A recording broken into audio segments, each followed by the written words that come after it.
Do you struggle with praying? I know, me too. Don't judge. Just because I'm a pastor doesn't mean that prayer comes naturally to me. Anybody had prayers that go unanswered? Your finances, a job situation, marriage, parenting, all sorts of unanswered prayers? Is it possible we've been praying incorrectly all this time? Let's talk about it.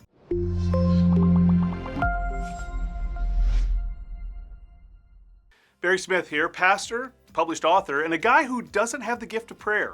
It doesn't mean I don't believe in prayer. I do. After all, prayers are just talking to God, right?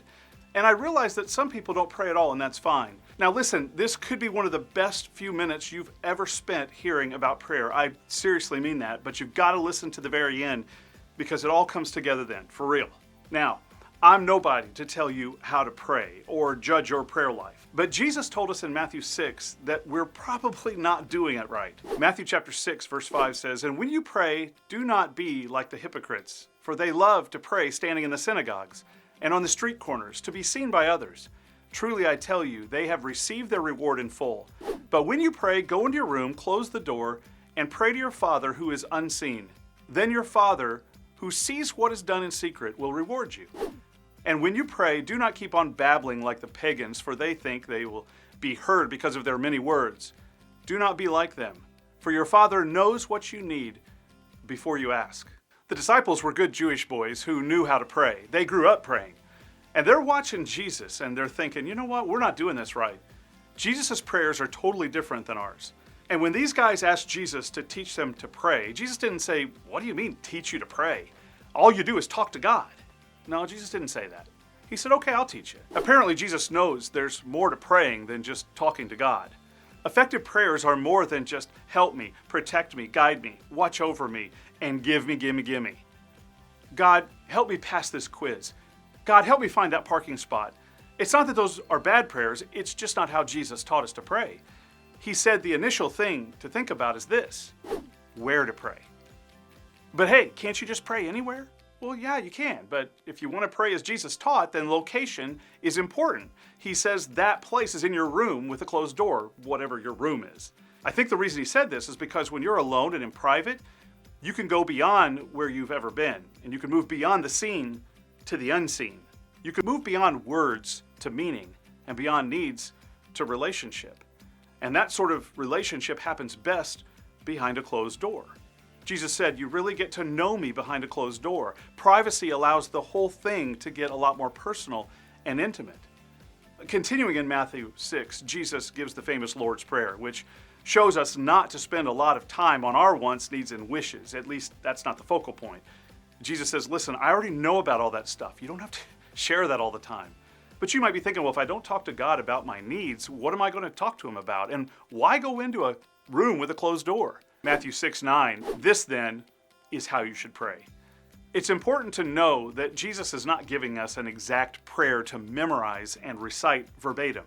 It's more of a template where we find 3 critical ingredients to pray about and the order to pray them. And if we follow this formula or template, prayer will be more intentional and rewarding than we've probably ever experienced before.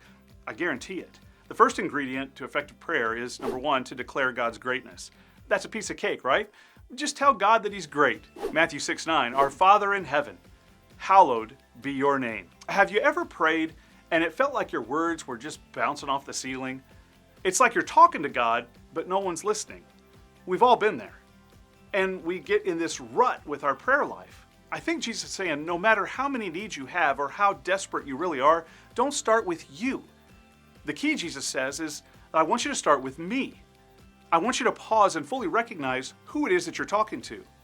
Hallowed, to be honored is your name, to be surrendered to your name.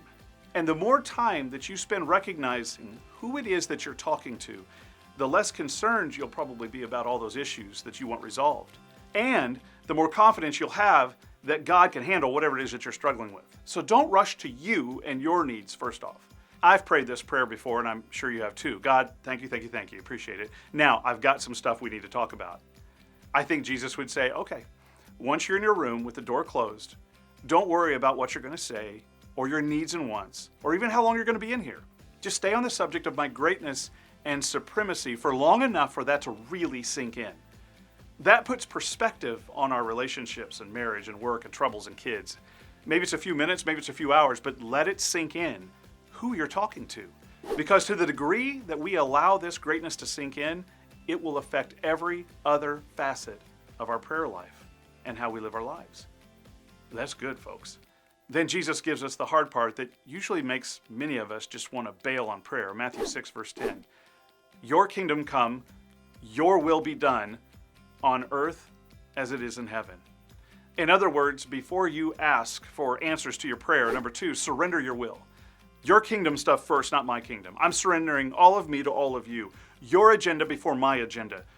God, your deal before my deal. In my marriage, in my finances, career, whether I even get married, your agenda before my agenda. No matter what, God, your deal is greater than my deal. That mentally brings us into alignment with God. And then we stay here until we're 100% surrendered to God. This is huge and life-changing, folks, and probably something that many of us, we've actually never done it.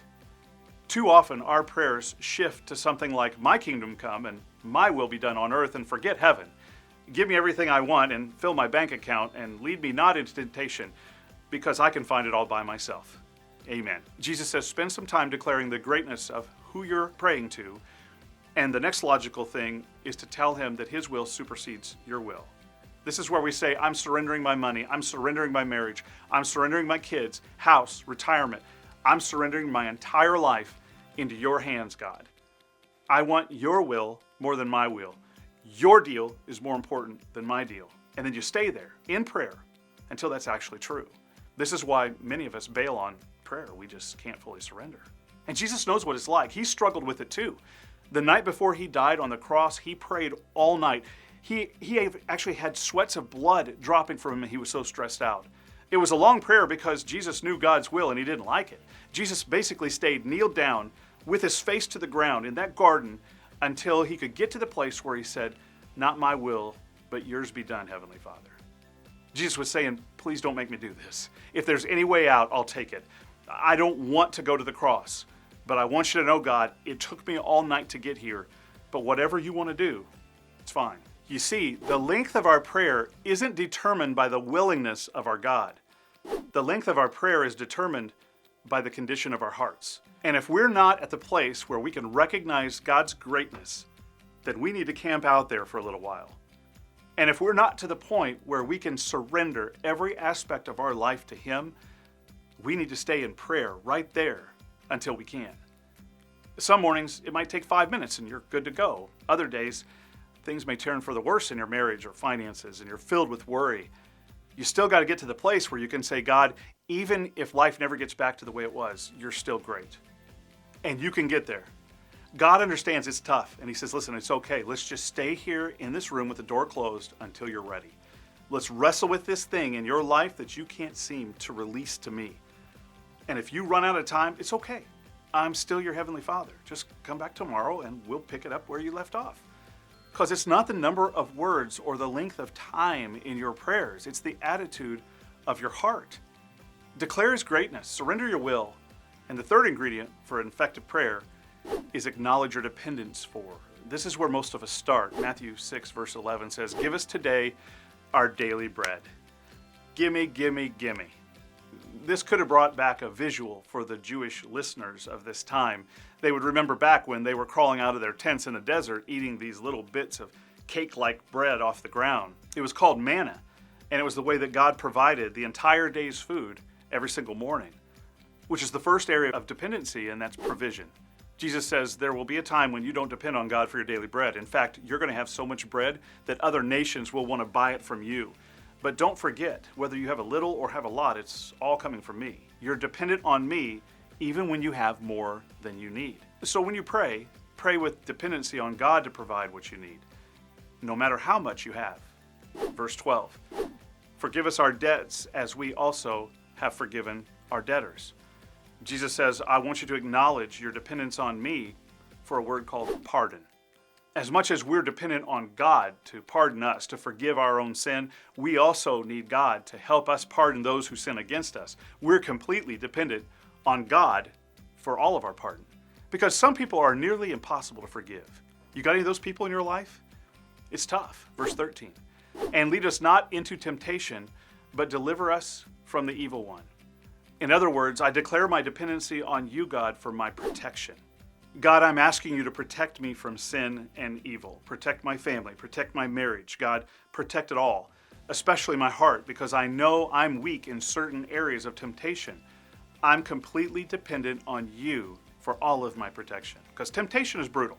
Just being honest here, I think that Christians should be some of the biggest consumers of negligee purchases anywhere. But it's no secret, I can't have Victoria's Secret in my house, not even in the trash, because I'll find it and I'll look at it. It's a weakness of mine. It's an area of temptation that needs protection. So my wife can look and buy all she wants. In fact, I hope she gets a lot more. But I can't look at the magazine. I need God to protect me, and I need to be smart about it as well. So that's how Jesus said to have an effective prayer life. Start your prayer with God and end it with you. And somewhere in the middle there, you're going to find the issue, which is probably whose will you're following and who is the priority. When Jesus' disciples asked Jesus how to pray, he said, beside the place, it's really about the order, the priority, and the pattern. Those are what's most important when you pray. So take some time to lock in the greatness of God, recognize who you're talking to, and be able to authentically say, your deal is more important than my deal. And if you can't say that, then spend some time there until you can. If 9 out of 10 areas of your life are surrendered to God, that one that you can't surrender is a great place to land. And wrestle with it until you've resolved it. And if it can't be resolved, come back the next day and talk about it. And once you're able to fully surrender, really surrender, then declare your dependency for 3 things: provision, pardon, and that protection. So if your prayers feel like they're just bouncing off the ceiling, you're not alone. These 3 ingredients, put in the right order, will give you an effective prayer life, guaranteed. I once prayed, God, I want to surrender my life to you. Just please don't make me go into the ministry. Well, we can see where that prayer took me. The big struggle is saying, not my will, but yours done. That's the tough one. Before we know the outcome, before we know if it's all going to work out okay, before any of that, we're to say yes to God, before we even know what directive He's going to give us. And if that scares you, that's good. It means you're taking it seriously. People want all that God has to offer, but they seldom surrender everything they have to Him. It could be a relationship, it could be their money and tithing, could be their education or their retirement. And you might be one of those who says, I just can't do it. I can't let it go. Well, let me let you in on a little secret. Whatever it is that you can't seem to give up to God, understand, God can take that away anytime He wants. And the fact that He hasn't taken that away is evidence of His grace and patience with you. He's showing you that He wants your heart more than whatever it is that you're holding into your hand and won't let go. I'm telling you, that's gold, folks. But if whatever's in your hand is the key to getting to your heart, God will wait you out. He doesn't need your money, and He certainly doesn't want your boyfriend. He wants you, but He wants all of you. You see, God knows if He can get the money or the boyfriend or the college or the relationship or whatever it is, if He can get that out of your hand, He's got a free pass right into your heart. What would happen today if you went home, into your bedroom, closed the door, and said, God, you're great. Your will above my will, and I'm dependent on you for my provision, pardon, and protection? What would happen? I think God would be honored by your efforts, because you're not just saying prayers and asking for stuff, you're pursuing a relationship. And you realize that whatever's in your hand that you can't give up doesn't represent what's in your hand. It really represents all of you, your heart. Is it time for you to start praying effectively? I'm guessing you'll never say the Lord's Prayer the same way again. And if you're willing to pray the Lord's Prayer in the way that I just showed you, in the way that, honestly, Jesus intended, would you put prayers up in the comments below? Prayers up. Do that right now. Seriously. If you'll give 1 week to praying daily with this template, just put prayers up in the comments below, and let's see how many people will commit to this. Take the challenge. Pray effectively, and watch how God is released in your life like never before. And if you like this video, please comment below about it and give us a thumbs up or a like, and subscribe to this channel to get weekly messages and our podcasts. We'd certainly appreciate it. Until next time.